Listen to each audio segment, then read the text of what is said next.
When local, state, or government officials talk about affordable housing, or their marketing department, the real estate news industry, talks about some new program they're talking about, you need to know they're lying.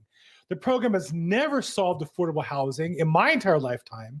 It's not doing anything of any good right now, and it never will in the future because it's not designed to solve the housing crisis. It's designed to grab power for those politicians and their constituents. Before we get into that, though, let's take a look at where the real estate market is, and we'll take a look at the real estate news industry for the week and see where the market's headed, and try to make sure we can make the best decisions for ourselves. So in an economy, you have two parts. You have buyers and sellers. You have demand and supply.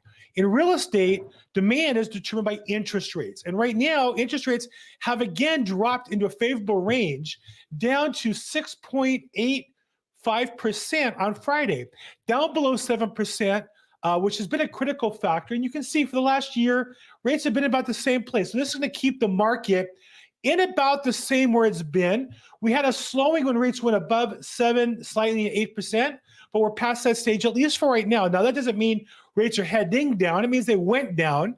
But that improvement has definitely caused some buyers to get reactivated and reinterested in the market, as the drop in rates make the same house more affordable to a buyer. Now, on the supply side, which is how many homes are available for sale, that number similarly has stayed about the same all last year and this year.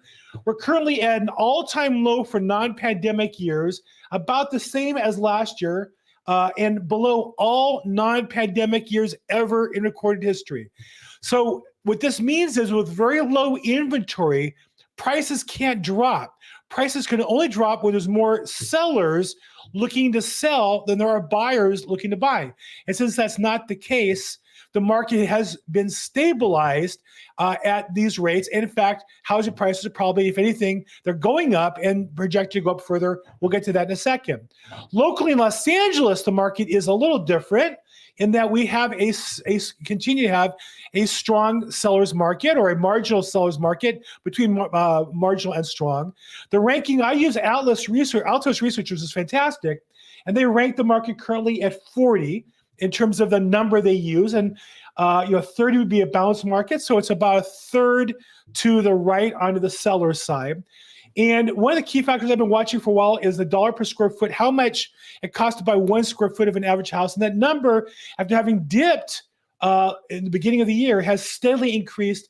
$850 per square foot is the average on closed sales in Los Angeles. So overall, the market in LA still remains to be a seller's market, still pretty strong, as you can see here, and it looks to be continuing in that direction given the lack of inventory. Now, I do make fun of the real estate press a lot, and I want to point out a good article that came out recently.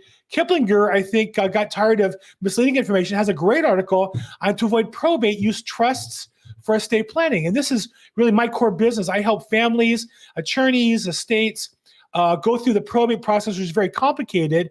And I encourage people to get estate planning ahead of time to avoid probate when somebody passes or incapacitated. And here's a great article in Kiplinger that says that it describes how revocable and irrevocable trusts ensure assets go to beneficiaries while having to go through a long, expensive, and public process of probate. So kudos to Kiplinger, actually providing some good information for their readers. Now, if you ever thought, hey, I think I saw rates predicted, housing prices are going to go up, they're going to go down, they're up again, they're down again. They seem all over the place. You're not the only one. Here is Lance Lambert puts together for the Resi Club, which is an organization that he publishes. He lists off all the predictions of forecasts for 2024. From the most optimistic, Home LLC at 5.5%, along with Goldman Sachs.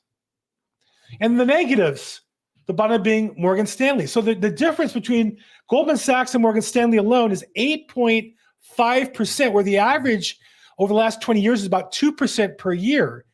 The variance is more than 4 times the average of the last year. It just shows you how wild the predictions are. And I think I would say overall, you should just project the normal amount is about 2.3% per year. And I think that's always a reasonable assessment of where the market's likely to headed absent any changes. Now, of course, war can change things, massive economic can change things, political things can change things. We have an election coming up. But overall, one should project in the middle, and those higher numbers are probably just to get publicity and attention. Speaking of publicity and attention, Zillow, one of the purveyors of fake and misleading news in the real estate industry and news designed to help them at the expense of their clients, came out with a press release last week. Homes listed for sale in June sell for $7,700 more. Now, if you read that, you might go, well, that sounds great. I'll just list my home in June. It's February, March now. I'll list my home in June rather than I'll list it now. Is that really what the data says? Well, no, of course not. Zillow took a set of data, last year's numbers, and analyzed and concluded that June was the best month of the year last year. What they mentioned, don't put in the headlines, but they mentioned is that that's because interest rates had just dropped dramatically in May. Buyers re-entered the market in May and June, closed escrow in July, and it looks like those sellers made a good decision when in reality, they just kind of got lucky based on where the market was. So if you can predict where mortgage rates are headed, then you can predict the best time to list your property. I think the advice I always give customers is the best time is always when it's the best time for you to sell. The other thing it doesn't address is how about those sellers who made $7,700 more on their sale, but paid more on the purchase? Meaning, if you're selling a house for $500,000 and you get an extra couple of percentage points, but you're buying a house for $1 million and you're paying a couple of percentage points more there, you come out behind. And so this kind of advice, I think, is the kind of thing that just gives sellers enough to get confused and causes, I imagine Zillow's figured out, confused buyers shop on Zillow more often than anywhere else. I'd like to think that my customers call me to help decipher what otherwise to me just seems to be misleading information. Speaking of Zillow and misleading information, did I just say that? Here's a company, Spruce Point Management, that's betting against Zillow. They're shorting their stock. And they have a very detailed research report, which I thought was fabulous, that goes through really where Zillow is misleading financial analysts and the markets. One of the things they talk about is Zillow sends leads to realtors in exchange for a referral fee, and they book the fee when they send the referral out. Now, personally, I don't do that. I send referrals out to agents all the time. I only book it as income when the deal closes and I get paid my referral fee. But Zillow, because it's a venture capital company, what it means is it plays with investors' money, and the whole system is designed to disrupt industries and avoid paying taxes. They've made so many losses on paper over the years that they need to somehow prop up their numbers by pretending to generate revenue even when they're not. And so again, this is just another reason not to like Zillow. They don't pay their fair share of taxes. They disrupt industries. And here they're really being accused, I think, quite fairly, of misstating their financial obligations or their financial activities in a way that's misleading investors into investing with them who might not. Now, one of the things I talked about when I started in the beginning today was about affordability. And one of the things you need to know is that politicians are using housing, affordability, homelessness as political tools to get more power. The last thing they're ever going to do is solve a problem. They make their money by working problems. They're never going to solve that problem. Homelessness is a perfect example of that. Here's a case where the LA City Council president is criticizing an analysis by a city agency. Why? The city agency is saying they're not being effective in removing campsites that are unauthorized. Now, if you live in Los Angeles, you drive around, you see with your own eyes, there's more campsites. You see with your own eyes, campsites not being moved. You see campsites in inappropriate locations near schools or wherever on the streets. As a property manager with commercial properties, I can tell you this is a constant problem, particularly in industrial and South LA. Very much a problem. Driving out business. I literally had a phone call Friday, from a business owner looking to sell his property. He just wants out of Los Angeles. He's sick of dealing with the encampments and such. But here you have a city that has paid other politicians to write a report. The report's negative, and so they criticize the report. That's politicians. The last thing they care about, the last thing they care about is solving the problem. The problem is their business, how they make money. Now, towards that, Mayor Bass is taking victory laps on the basis that she exceeded her goal on housing by removing homelessness. And so here she shows her goal was 21,000, or I'm sorry, 17,000 or so new homes, and they placed 21,000, and they got 7,700 vouchers and 3,500 new permanent units. If you live in Los Angeles, you drive around, does it look to you like the homeless problem is disappearing? I don't see it. I see it's hardening in certain areas. I think they've learned to be more low profile, but it is just overwhelming how many places we have, freeway underpasses, parks. Of course, we now put them into motels, hotels, schools, campgrounds. It's amazing how many people we have here in inappropriate housing, and yet our mayor is taking some victory laps with 6 different graphs showing what a great job she's done. So don't believe your own eyes. Don't believe what you say. So one thing to talk about was affordable housing and how when they use that term, they're lying. And they get to look at how they use it as a political weapon. Here's a opinion piece. This is from the Portland, Maine Press Herald. It says, our view, voting against affordable housing, rejection exposes stubbornness, short-sightedness, and self-interest.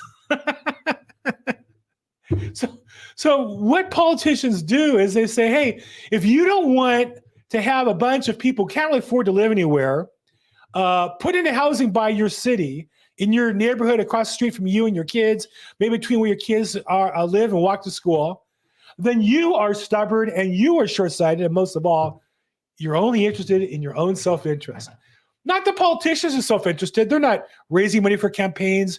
Their only job in life isn't running for political office. No, they're not self-interested. You are, because you don't want low-income housing built in your neighborhood. That's the political tool they use against voters.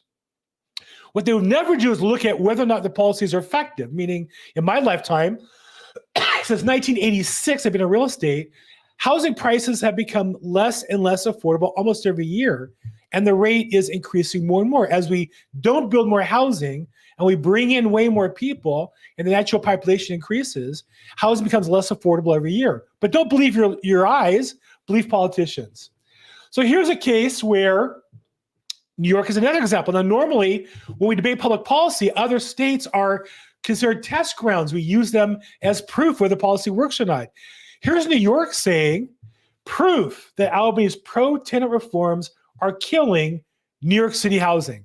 Now, we know it's true in LA too, but here's a case where New York started before we did with affordable housing, forcing cities to accept low-income housing in their neighborhoods, residents fighting that. As a result, those units aren't being built, politicians refusing to build any other housing. And so since they won't approve other housing, and the low-income housing is being approved, there's no housing being built, it makes all housing more expensive. So that's what's going on in Los Angeles my entire lifetime. That's what's going on in California. And it's also happening apparently in Albany. One of the other tools that in California is unique in using, only in California does the state government force cities to accept policies they don't approve. And so here's a case. We had previously a case we talked about in Beverly Hills where they can't even do remodels, additions, or pools until they agree to more low-income housing. And then we talked about Huntington Beach having their housing plan stopped, and then the city of Orange. And now we have La Cunada Flintridge, a nice sleepy little town if you've ever been there. And again, they cannot build more houses until they satisfy Sacramento bureaucrats who've never built a house, never sold a house, maybe never even bought or sold a house in their lives. Until those bureaucrats are satisfied that La Cunada Flintridge has enough low-income housing in their small city, they will not approve the city's plan to build any other housing. And that's where we're at today. So what is it that's affordable? It's not affordable. It's state-sanctioned, state-designed, state-designated housing where the state gets to pick the residents, the state gets to claim the value of those houses being done, and they refuse to allow any competition. Because in a competitive environment, nobody would choose to live in a low-income housing project built by the state. People would rather have affordable rental units and affordable housing units to live in and raise their families. What do you think?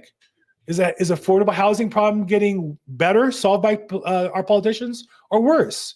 Is the homelessness getting better or worse? Put your comments down below.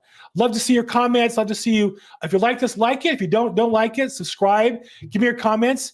As always, I'm Bill Gross, at Bill Gross Probate on social media. Make today your best day ever. Thanks so much.